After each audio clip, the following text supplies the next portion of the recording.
Senior Madani साहब की, और क्या आपकी भी सहमति है उसमें? देखिए, उन्होंने आज पहली बार एक बात को किया। भाई नीचे कर लो थोड़ा यार। जो आपके लिए ओम है, हाँ। वो हमारे लिए अल्लाह है। हाँ। ये पहली बार मैंने सुना। हाँ। मुझे एक बात अच्छी लगी कि कम से कम ये तो आया, क्लैरिटी आई कि मुसलमानों के लिए एक अल्लाह को मानते हैं और हिंदू एक ओम से।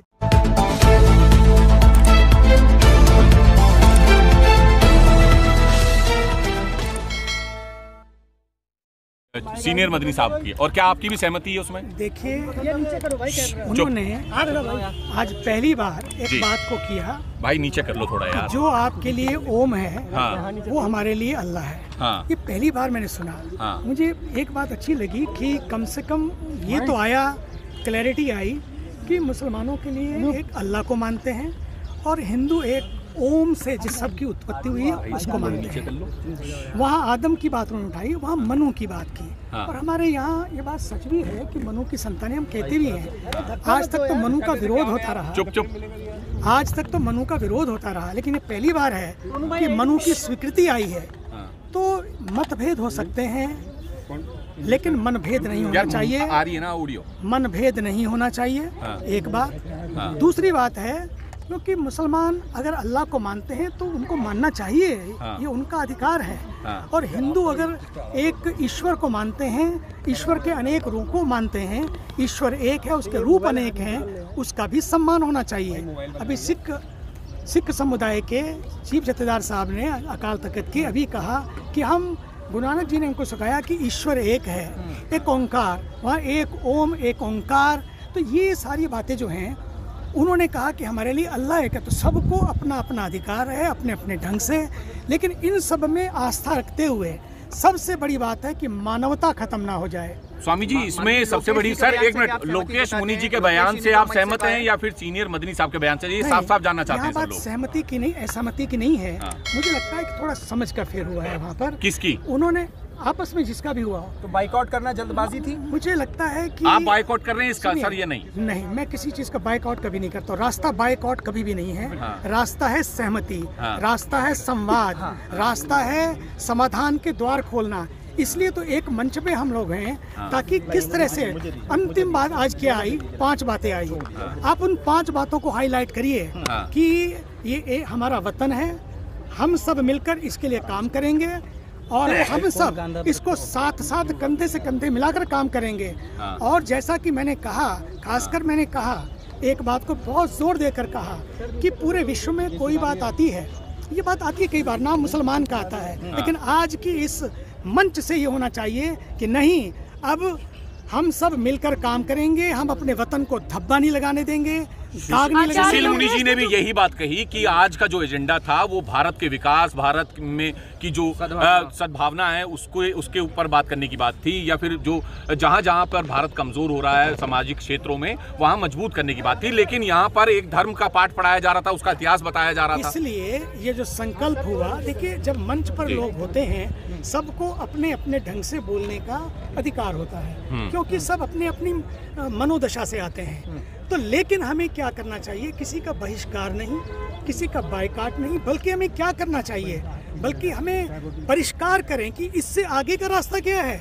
इससे आगे का रास्ता ये है कि हम सब मिलकर अपने वतन को चमन बनाए रखने के लिए मिलकर काम करें, पर्यावरण के लिए काम करें, पानी के लिए काम करें, पेड़ों को लगाएं, पहाड़। मिशन लाइफ जो है वो यही है, क्लाइमेट चेंज और ग्लोबल वार्मिंग। वो केवल ग्लोबल वार्मिंग के बाहर नहीं है, अपना भी जो तापमान बढ़ता है उस तापमान को भी हमें कंट्रोल करना चाहिए। छोड़ के नहीं जाना चाहिए था। मदनी साहब ने कहा कि पहले हिंदू नहीं थे, मनु के रास्ते से भटक गए हैं।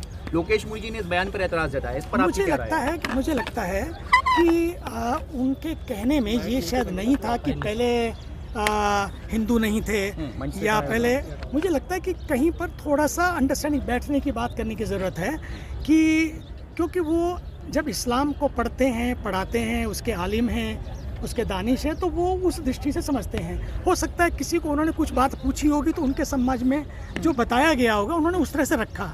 लेकिन सच यही है कि जो सबको पता है, उन्होंने ये आज कहा भी कि 1400 साल से ये हम लोग साथ साथ हैं। इसका मतलब है दुनिया 1400 साल से पहले भी थी।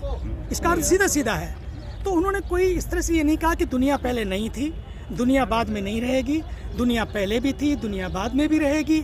लेकिन 1400 साल से जो हम साथ साथ रहते आ रहे हैं, अब कुछ ऐसा माहौल बने कि हम आगे भी इसी तरह से रहते आएँ।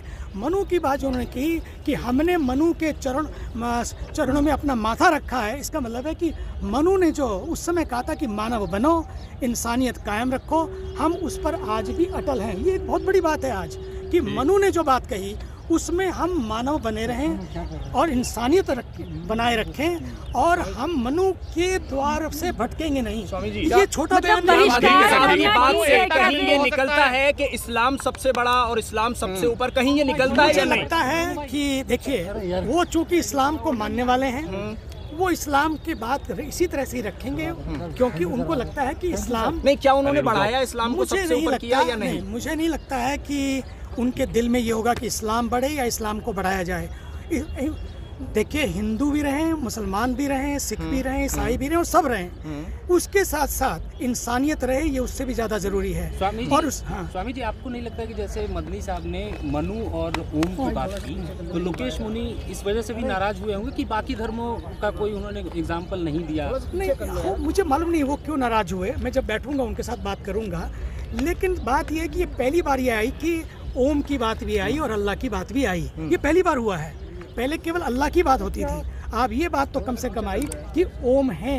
पहला शब्द ओम था, पहली जो वजूद था वो ओम का था, उसको नकारा नहीं गया। मुनि जी ने स्वागत क्यों नहीं किया इस बात का, चले क्यों गए? हो सकता है वो कुछ अपनी बात कहना चाहते हो, या कुछ समय कम था नहीं कह पाए। मदनी जी ने जो मुझे नहीं माना कहा कि ओम ही अल्लाह है, जी, इससे मैं ये कहता हूँ, अगर कोई ये स्वीकार करे ओम ही अल्लाह है, वो ओम में भी अल्लाह को देखें, मुझे लगता है इससे बड़ा स्टेटमेंट कोई और नहीं हो सकता। ये कैसे हो सकता है? मैं बता रहा हूँ, मैं आ रहा हूँ। सुनिए, ओम अल्लाह, वो ये नहीं कह रहे कि ओम ही अल्लाह है, वो ये नहीं कह रहे कि ओम ही अल्लाह है, बोले कि ओम को मानने वाले जिसको मानते हैं, और हम अल्लाह को मानने वाले मानते हैं। लेकिन उनके मन में मुझे नहीं लगता कि ये बात होगी कि ओम छोटा है या अल्लाह बड़ा है, और ऐसा होना भी नहीं चाहिए, होना भी नहीं चाहिए। वो तो बराबर बता रहे हैं, वो तो दोनों को बराबर बता रहे हैं। एग्जिस्ट करता है क्या? आप बैनर पे देख रहे हैं उस्मानाबाद का जिक्र किया गया, उस्मानाबाद कहीं एग्जिस्ट करता है? रामलीला मैदान है ये या उस्मानाबाद है? आप क्लियर करें। मैंने उस बैनर को भी नहीं देखा, मुझे लगता है कि मैं तो ये भी देख रहा था कि आज जो एक झंडा लगा है, बीच बीच में तिरंगे थे, पर मैंने तो धीरे से उनके कान में कहा अगली बार तिरंगा भी हो और ये झंडा भी हो, क्या दिक्कत है, लेकिन तिरंगा होना चाहिए। और उस तिरंगे में आज मैंने देखा बीच बीच में तिरंगे लहराए जा रहे थे, हर बस में भी तिरंगे थे। मैं आज के जितनी बसें मुझे मिली, सब बसों पर तिरंगे लगे थे। जब मैं यहाँ आया तो देखा तिरंगे बीच बीच में थे, पर मुझे लगा, मैंने धीरे से कहा, मैंने कहा तिरंगे बीच बीच में नहीं, लेकिन तिरंगा सामने भी लगा रहे, और मुझे लगता है कि अगली बार तिरंगा सामने भी होगा। बस ये मुख्य बात है कि हमें छोटी छोटी बातों पे ना जाकर ये देखना है, इस्लाम के मानने वाले लोग अगर इस्लाम की बात को मनभेद ना हो, वो अगर उसको देते हैं, लेकिन हम इतनी बात करें कि कोई मतभेद क्रिएट ना करें। आज के उससे मंच से एक संदेश जाए कि हम पूरे भारत के लिए दिल लगाकर काम करेंगे, कोई दाग नहीं लगने देंगे, ये और पर्यावरण के लिए काम करेंगे, ये आज का संदेश है।